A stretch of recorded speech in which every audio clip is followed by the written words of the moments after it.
सेटी films present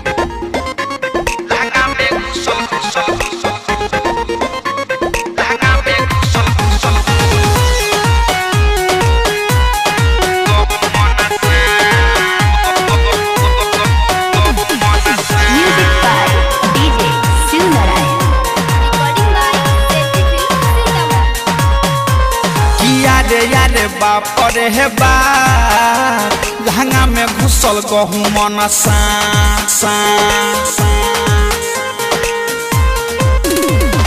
यारे बाप रे हे बा लहंगा में घुसल गहूँ मन सा लहगटा डर देह करे थर थर एकरा देखी एक भइल बाटे माथा खड़ा यारे बाप रे हे बा लहंगा में घुसल गहूँ मन सा यारे बाप रे हे बा लहंगा में घुसल गहूँ मन सा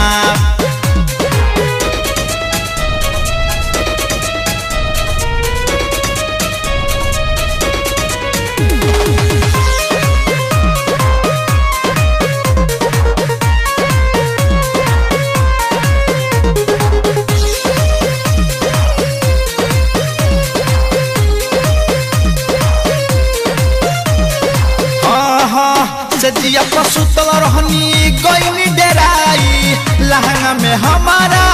गईल समाई रे सखी सजिया पसुतल रहनी गईनी डेराई लहंगा में हमारा गईल समाई मोटे लह में बरका रहे देखिए के भगनी जहे तहे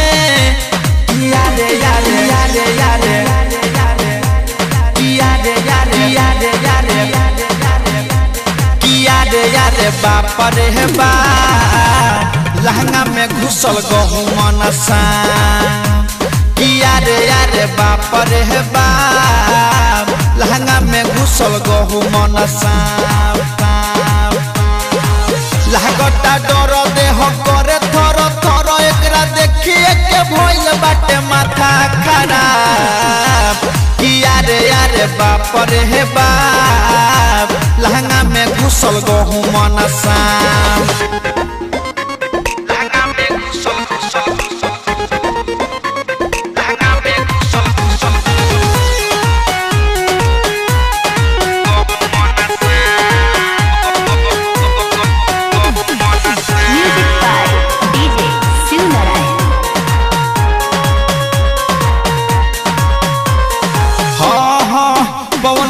बइया के बतिया बतैनी राइटर संजीत के जल्दी बोलैनी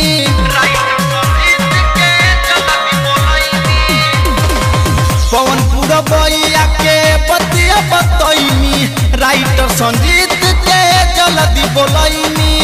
अरुण मुकेश रंजित बारहे मारे लौकरा भाला मंगैनी यारे आहा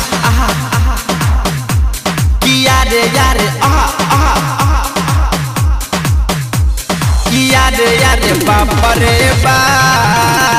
लहंगा में घुसल गहूँ मन सा यारे बाप रे बा लहंगा में घुसल गहूँ मन सा लागटा डर देह करे थर थर एकरा देखिए के भइल बाटे माथा खराब यारे बाप रे हे बा लहंगा में घुसल गहूँ मन सा।